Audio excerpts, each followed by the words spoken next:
Welcome to Uncopyable Women in Business. I'm your host, Kay Miller, also known as Muffler Mama. Stay tuned as I, along with my guests, give you marketing, sales, and personal branding strategies that will give you an uncopyable advantage. Bonus episode, okay? Thank you. I'm really looking forward to my conversation today with Katie Malloy. Katie handles the marketing, networking, promotion, and sales at Elite Heating and Cooling. Katie is involved with networking, social media, PR, and more. We're going to talk about all that. Katie, welcome to the podcast. Thank you so much for having me, Kay. It's always great when I get a referral from someone who's been a guest and somebody I know. In the case of Ruth King, let me just look. Ruth was episode number 13. So she was early on in the podcast. We know her well, and she's a huge supporter of Uncopyable. I'm not going to talk too much more, but Katie, when we were talking before we were on air, you said that the Uncopyable book has really resonated and is very important to you and your business. Of course, I love to hear that. Absolutely. We're going to talk a little bit about who you are and what you do. One thing that I got a kick out of is one of the many things you do is social media, and you use a lot of humor in your social media. That makes it so fun. And just tell me what has been the result of that, because you gave me a teaser. So just how's that worked? I think it's worked out pretty well. For the most part, I don't think most homeowners really want to talk about that new furnace. It's just not as exciting as the new beautiful granite countertops or the new TV or their new Ford Bronco that they may have bought. So it's an unnecessary purchase, or not a fun purchase to make, but it's very necessary. Yeah. So I try to make it fun and help people appreciate the money that they're going to spend, because it is a pretty large investment. It's a large investment, but you know what? It's one we can't live without. And we're in Seattle, and it doesn't get that hot, but we work at home. So you cannot be productive when it's too hot. And of course, same goes for being too cold. So it's funny. We don't want to deal with it, but we need to deal with it, because otherwise it makes us miserable. I wanted to touch before we get into what you do, which includes sales. And I love your philosophy of sales and how your goal is to help and not to be a pushy salesperson. But when I was researching you, I found this LBB organization, and you were named Woman of the Year in 2021 out of 750 women. So that caught my attention. You didn't include it in your bio or intro. So tell us about the LBB and what that means. Sure. So LBB stands for Little Black Book, Women in Business. I'm not sure how many members are in now, but at the time it was around 750.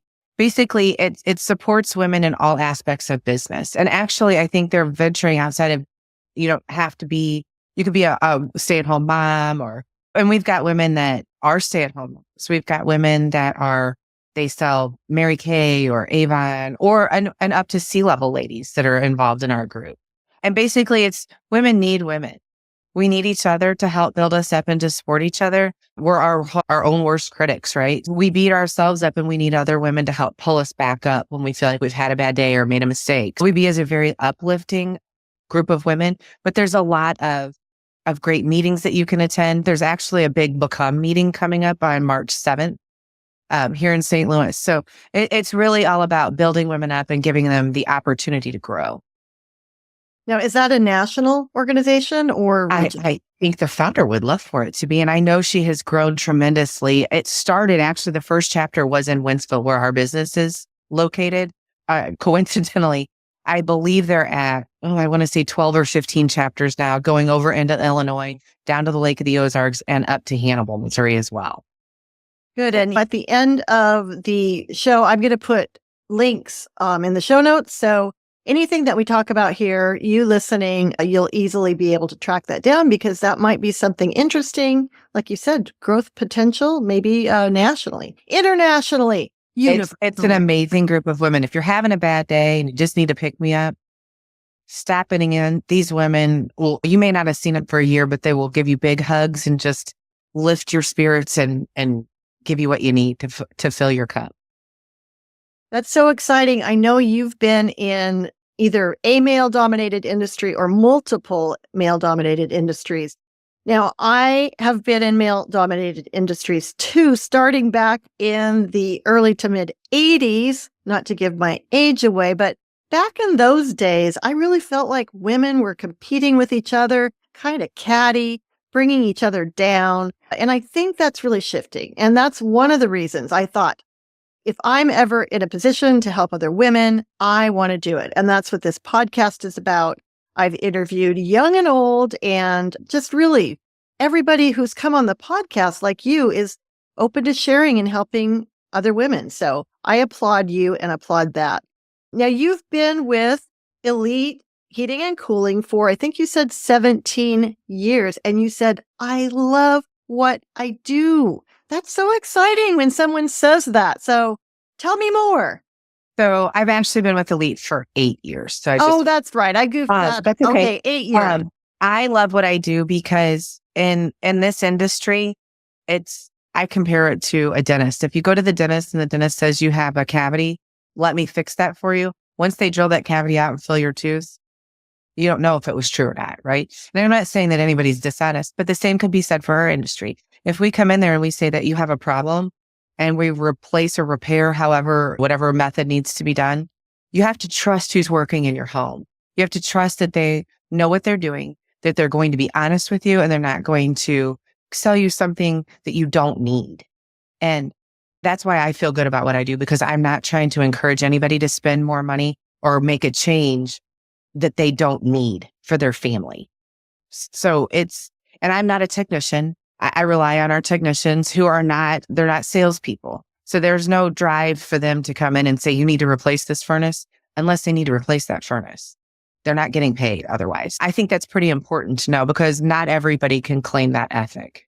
That's super important. In fact, we had a furnace issue, and our furnace is in that 15-year range, which I guess is pretty much getting to the point of maxing out. So we had a noise that our furnace was making, and we had 3 people come out. 3 different technicians all had 3 different answers. So I always think when you go get your car repaired or get your oil changed, and they come out with this air filter and say, oh, your air filter's really dirty. And I'm thinking, I don't know. They could have a whole pile of air filters back there. I don't know if it's mine. So you're right. Trust is huge. And I know that you are trustworthy because you talk about your closing percentages, but you also say that your goal is not to oversell. Speak in terms everyone can understand, and really not sell someone the wrong thing. And of course, in your business, you've got a lot of opportunity to sell more, sell later, help them in other needs. So you don't want to pressure them into buying the wrong thing. That's not going to help you. So how do you approach that? And then how do you relate that to closing? Because I think you can do both. So for me, when I arrive at someone's home, my first question is, do you have an issue you want to resolve? Because the reason that I'm out there is because a technician has said this system needs to be replaced, or the customer has called in. I know my system's old. I've been spending money on it. I don't want any other Band-Aids. I want to go ahead and replace it. So I sit down with them at the kitchen table, and it's, what changes do you want to make? What issues are you experiencing when the system is working as it should? So we go through that first. And then, what are your goals? What are you looking for? Better efficiency? Are you going to be selling your home in the next few years? Like what technology are you looking for? Because there's a lot of technology in HVAC. Once we go through all of that, then I invite them with me. Let's go look at the furnace together. I want them to have a full understanding, because in any industry, there's all these terms, right? What's a plenum? What's a line set? What's a condensate drain? What's a whip and a disconnect? And so I want them there with me when I can say, this is the furnace. This is the evaporator coil. This is the plenum. These will all be new. This will remain the same, so that they know when they come back down, they're like, this looks like exactly what I had before. Or, wow, everything is new. Is that what I agreed to? So they know exactly what they're getting.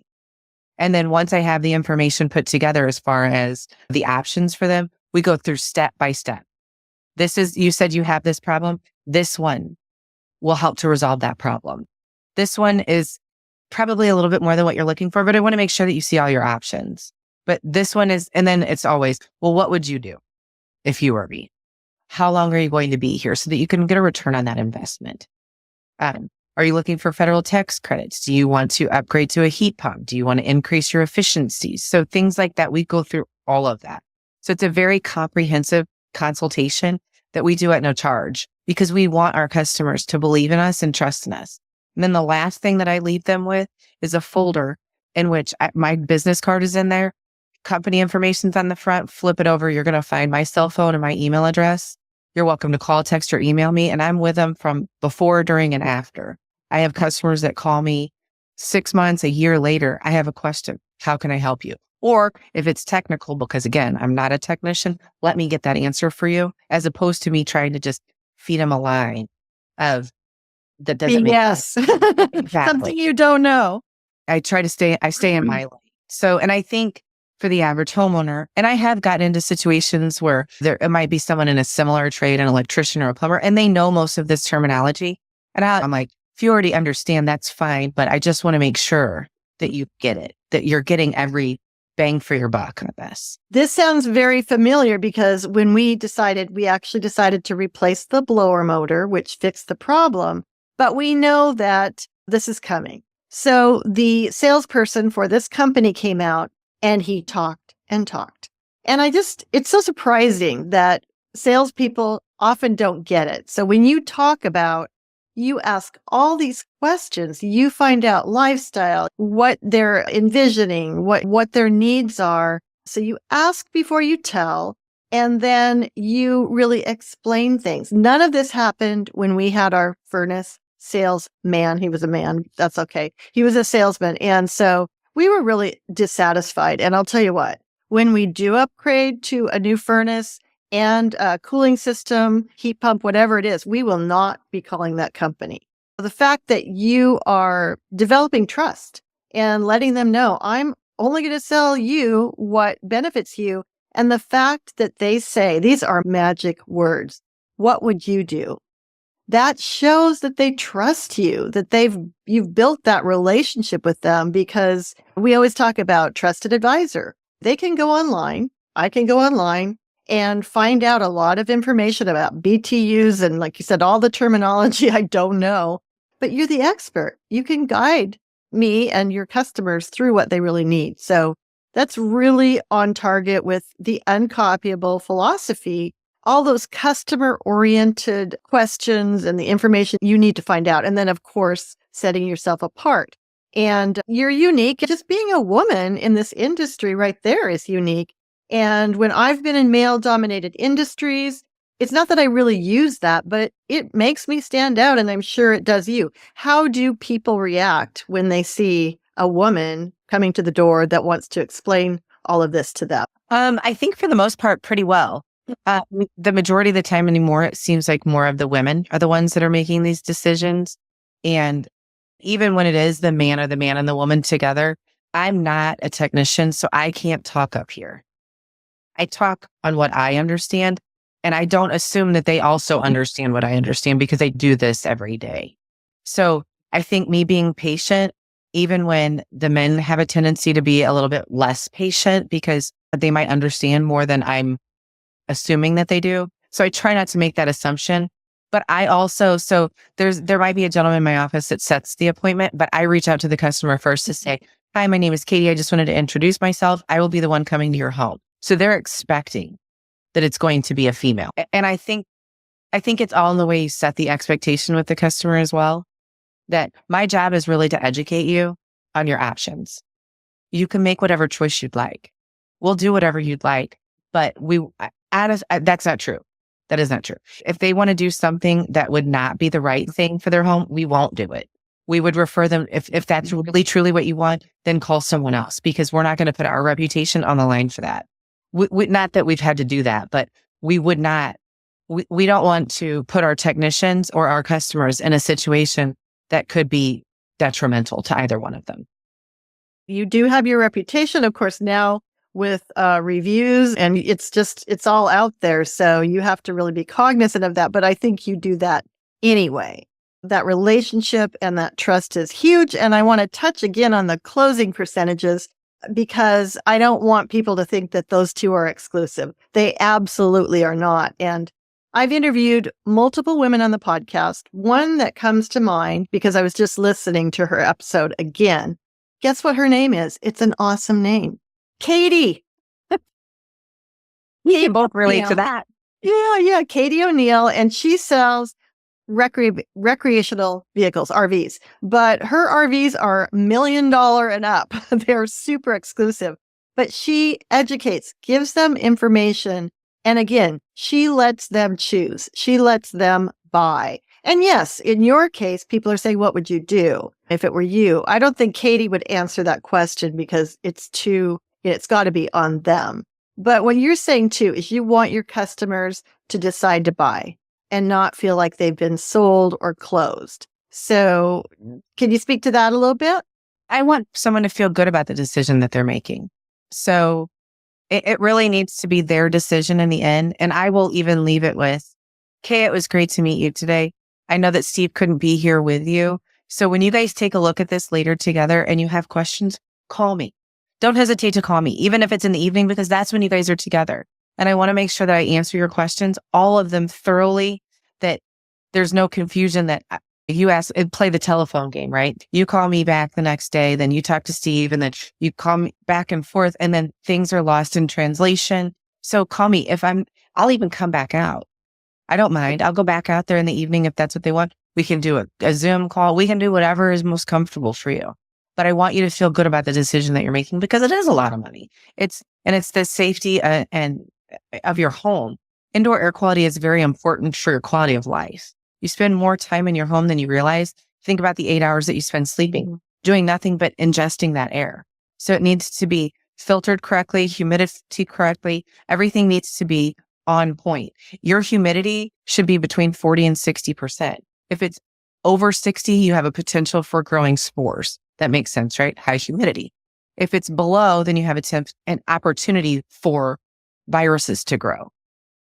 And then you can get into that whole Arizona. It's a dry heat, so it's not so hot. In the winter, if you add a little bit of humidity to your air, you can typically lower that temperature a couple of degrees because it's now a moist heat. When you play all of that into factor and you talk to people about their allergies and just their comfort level in their own home, that's where you should be the most safe. If you wake up in the morning sneezing, we need to talk about that. So Those are the types of things that we go into and just getting a thorough understanding. And then it's on them. Whatever they want is what they're going to get. If you don't want the humidifier, don't buy the humidifier. If you do you like to travel? Then maybe you'd like a thermostat that has Wi-Fi capability that can send you an alert to your phone. There's a problem. It can send us an alert if you'd like. So I go through all of that. They've got it all laid out.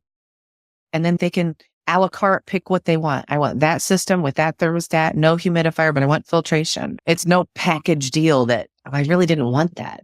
Can you take that out? I want to take a quick break to ask you a question. Does your personal brand set you apart and make you unforgettable? If you're not 100% sure, you need my free email series, 5 Steps to a Profitable Personal Brand. Sign up and get a daily email for 5 days plus a bonus, a list of personal branding shortcuts that will give you an uncopyable advantage. Go to beuncopyable.com/5-emails. So you've got a custom situation for every customer. And like you said, it's not just a package deal. You've got to really care about people, care about customers, which I know you do. And the fact that you said, I love my job. And I know there's a lot more to it. We're not going to be able to touch on a lot of it. Social media and PR. What else did we say? Customer relations, recruiting. You do it all. You do it all. A couple things that jump out at me. One is that it drives me crazy when someone wants to come and make a presentation, say a new roof, which we purchased, and they say, will both of you be there? We want both decision makers there. And I hate that because normally when we buy something, especially for the home, we both want to be there or we both want the information. But often the final decision, guess who makes it? Me, the woman. Yep. That's a lot of times. Even Katie selling these RVs, she markets to the men. She does a ton of video, and that's a whole nother story. But she said that she sells the men so the men can sell her true moose, which is what we call your ideal target market. They are really the decision makers. So I think that a lot of her customers would also be insulted if she said, I'm not going to talk to one of you. I've got to talk to both of you. So I like the fact that you mentioned that because that's pretty common in these consumer sales, solar panels or windows or whatever. Also, just the fact that you are an expert. And I keep hearing the statistics, and I don't know if it's more B2B, maybe it is, but people don't want to deal with salespeople. They just want to make the decision on their own. And you listed that you had a laundry list of things that the average consumer would never think about. So they are really doing themselves a disservice if they try to make this decision without someone like you. I hope so. Like I said, my job is really to educate them and teach them to what they should be looking at. And even if they've got one of my competitors coming out, call me. I'll help you. I met with a family on Friday. The man, the woman, and the daughter were both home. And at the end of the conversation, as I was leaving, they were like, thank you so much. Thank you for being thorough and explaining everything. We do have one more person coming on Monday. So I followed up with them today to say, how did everything go? Do you have any questions? Even if it's not me that they work with, I still want them to get the right thing for their family. So I want them to choose us. Please don't get me wrong.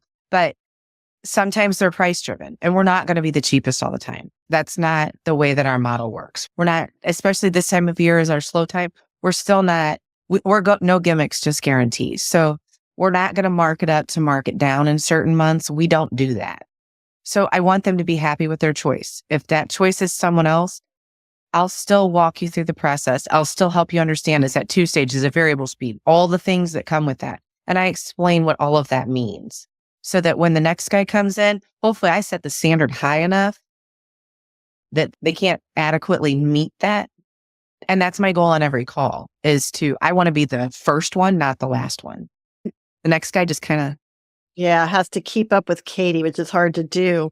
Of course, there's the discussion of what's the price and what's the value. So really the old adage, you get what you pay for, is almost always true. But the fact of the matter is not everyone has the budget. And if they just can't pay for it, or if you feel like they'd be way overextending themselves to buy your system, you don't want that either. If you really care about your customers, sometimes the choice will be someone else, but they have an impression of you. Their situation might change. They have referrals. All those things come into play. One thing I learned about you through your bio and doing some sleuthing is that you have, I don't know if you have one daughter or more than one daughter.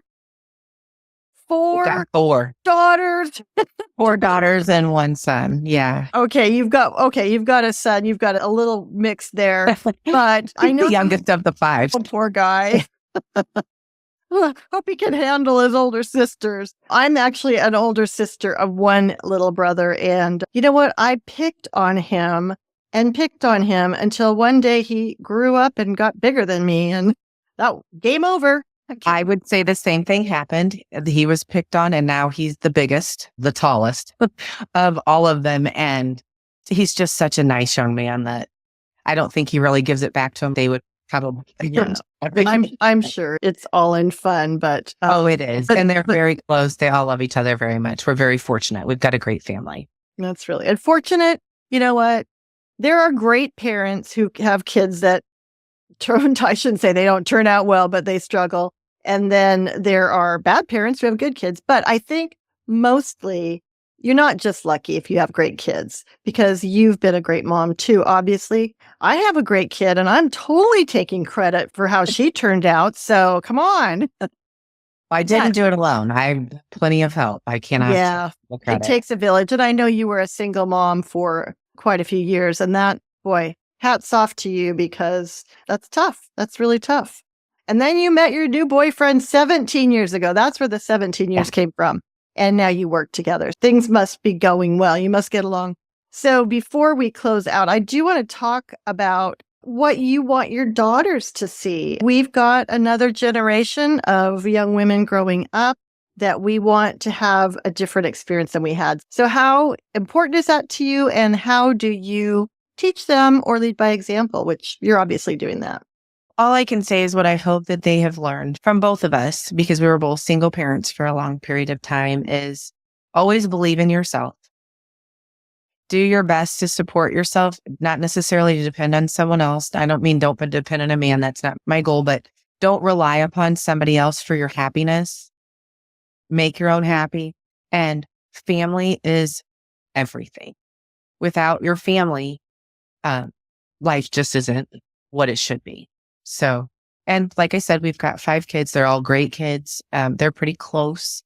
And as long as they have each other, the world better watch out, because they will be forced to be reckoned with as they grow up and come into their own. And they are. So I'm very proud of all of them. And I know he is as well. And they should be proud of themselves. I certainly hope so. Yeah, I bet they are, because you've given them that. I remember my daughter, I was talking about Beyonce, and this was years ago. I wasn't all that thrilled about her. She was doing a little bit too much hip thrusting for me. And I've got a teenager. And she said, Mom, Beyonce is fierce. That's like her mantra, fierce. And she said, and I love that about her. And I said, dang it, you're right. In fact, Beyonce, just the other night, they had the Grammys, and she won Best Album for a country album. Talk about reinvention. Talk about confidence. She's had ups and downs. When she was having trouble with her her husband, she wrote a song about him cheating. She's out there, and I respect her more and more. So it sounds like you've got girls also, and your son, I'm sure, who are fierce. And that is a good quality to have, because women have for too long been wallflowers and not really standing up for ourselves. So you're a great role model, and your girls are better for that. So I know you said your family is your why, and that's great. So I'm going to end with just your closing thoughts about your goal is to truly help, but it's also to sell or to get the right people to buy. So what are your closing thoughts on what you do? And I know you do a lot that's not sales, but we're going to just focus on that at the end here. Really, my goal is to be a good community partner, to give back. We live in a small community. We serve a large community, but I want people to know that myself and Tim, my fiance, that we are here to serve our community. We're here to back everybody, and we will help whenever we can. We want to give back because we're very fortunate to be where we are. That's right. And it's worked for all these years, and really people can tell when you're genuine and you care. Katie, I have loved our conversation. I'm inspired. I love your message. I love your passion for helping other women and just helping people, and not selling them, but helping them get the very best. So I'm going to say one last time, Katie, I really appreciate it. Thank you for being on the podcast. Hey, you're wonderful. Thank you. Thanks for listening to this episode. See you next time, and always remember to be uncopyable.